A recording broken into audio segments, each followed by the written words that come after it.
विकसित भारत के लिए तमिलनाडु का विकसित होना बहुत जरूरी है।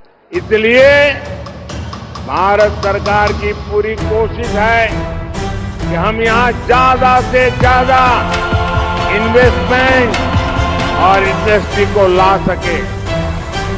तिरुनेलवेली चेन्नई वंदे भारत एक्सप्रेस के कारण यहां यात्रा और व्यापार दोनों आसान हुए हैं। तिरुनेलवेली, तूतुकुड़ी, रामनाथपुरम और विरुधुनगर में एनएलसीआई के सोलर पावर प्रोजेक्ट भी पूरे हो गए हैं। विरुधुनगर में पीएम मित्र टेक्सटाइल पार्क भी बनाया गया, जिससे 2 लाख से अधिक रोजगार पैदा होंगे। मुकेयूर और पुंपुहार में हार्बर बनाने का काम भी पूरा हो गया है। सागर माला प्रोजेक्ट के तहत हम पोर्ट इंफ्रास्ट्रक्चर को सुधारने पर भी काम कर रहे हैं। इन सब के साथ राज्य में नए हाईवे बनाने से लेकर पुराने हाईवे को अपग्रेड करने तक उसकी अनेक योजनाएं पूरी स्पीड से चल रही है। साथियों, मोदी के पास 10 वर्षों का ट्रैक रिकॉर्ड भी है और अगले 5 वर्षों का विजन भी है। हम भारत को 11वें स्थान से दुनिया की 5वीं सबसे बड़ी इकोनॉमी बना चुके हैं।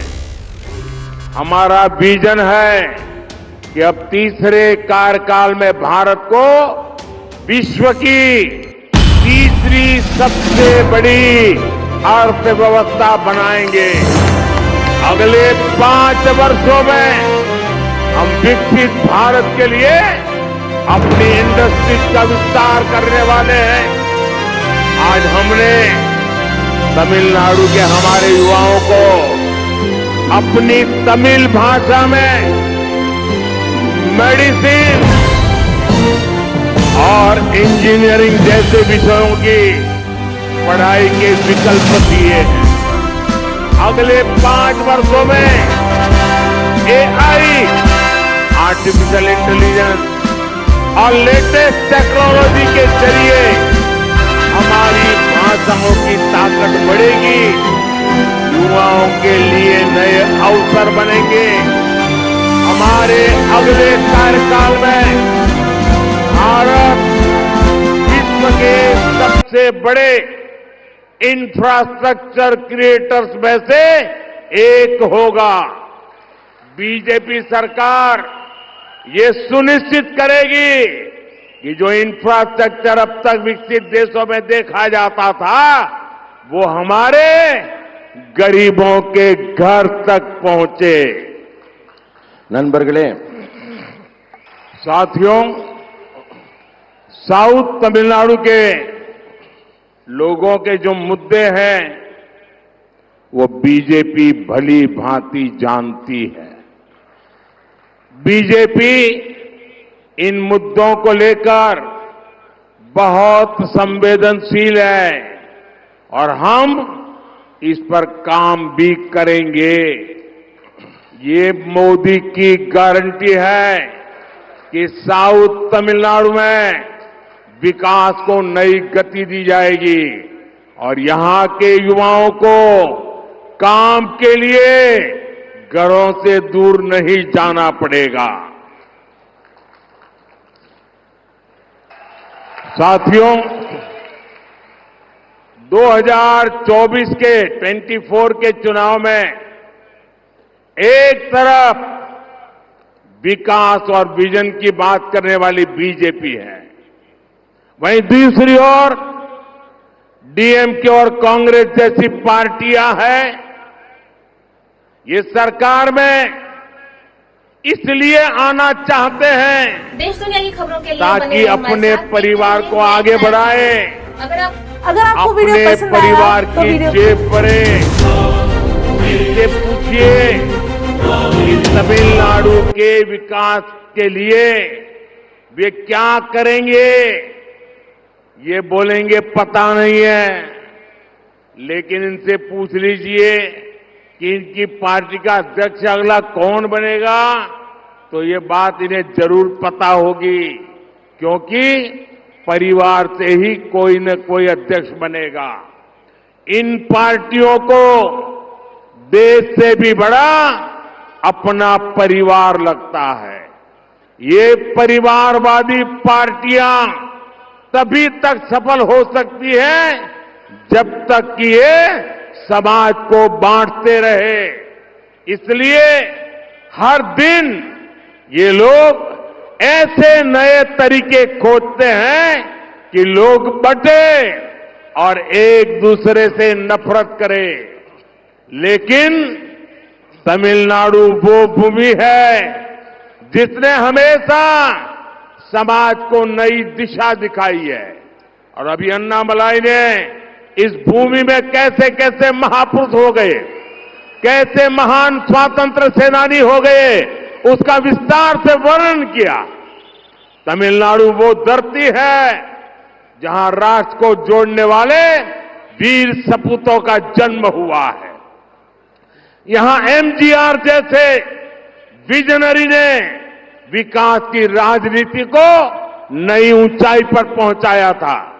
मुझे ये विश्वास है कि तमिलनाडु अपने परिवार के लिए काम करने वालों को जरूर नकारेगा, हटाएगा। इस बार तमिलनाडु उनका साथ देगा जिन्होंने गरीब परिवारों के लिए काम किया है। मुझे विश्वास है कि इस बार तमिलनाडु सिर्फ अपने बच्चों का भविष्य बनाने वालों को नकारेगा। ये देखिए, ये डीएमके वाले क्या कर रहे हैं। पहले जो डीएमके के नेता थे वो अपने बेटे को मुख्यमंत्री बनाने के लिए जिंदगी भर लगे रहे। अब जो मुख्यमंत्री है वो अपने बेटे को मुख्यमंत्री बनाने में लगे हुए हैं। ये सारे डीएमके वाले अपने बच्चों को सेट करने में लगे हैं और आपका भविष्य अपसेट करने में लगे हैं। वे उनके बच्चों का भाग्य बनाना चाहते हैं और मोदी आपके बच्चों का भाग्य बनाने की गारंटी लेके आया है। तमिलनाडु इस बार उस बीजेपी को आशीर्वाद देगा जिन्हें आपके बच्चों के भविष्य की चिंता है। मैं पिछले 2 दिन से देख रहा हूं कि लाखों की तादाद में आप तमिलनाडु के भाई बहन हम सबको आशीर्वाद दे रहे हैं। मैं आप सबसे पहले क्षमा मांगता हूं। इतना उत्साह, इतना प्यार, इतने आशीर्वाद, लेकिन मैं तमिल में भाषण नहीं कर पा रहा हूं। समझ लेता हूं, कभी कुछ वाक्य बोल लेता हूं, लेकिन मैं तमिल में भाषण नहीं कर पा रहा हूं। उसके बावजूद भी लाखों लोग बैठ रहे हैं, मुझे सुनने समझने की कोशिश कर रहे हैं।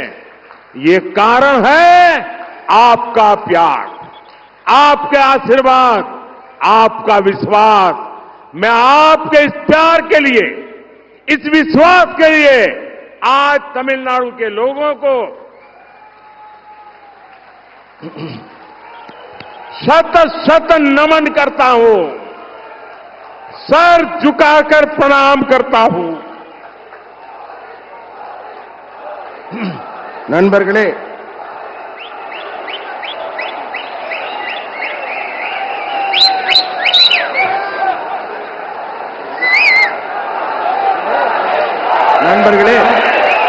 அமைதி.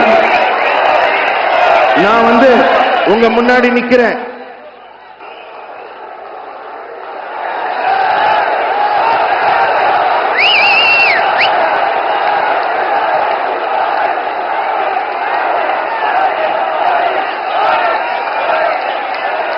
साथियों,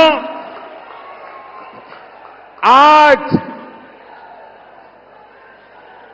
विपक्ष के नेता भी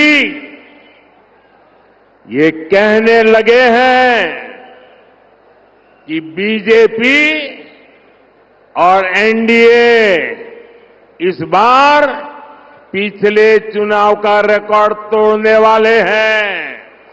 अब की बार मोदी सरकार, अब की बार मोदी सरकार, अब की बार 400 पार, अब की बार 400 पर, अब की बार 400 पर। निश्चित ही लोगों में बीजेपी के प्रति अभूतपूर्व विश्वास है।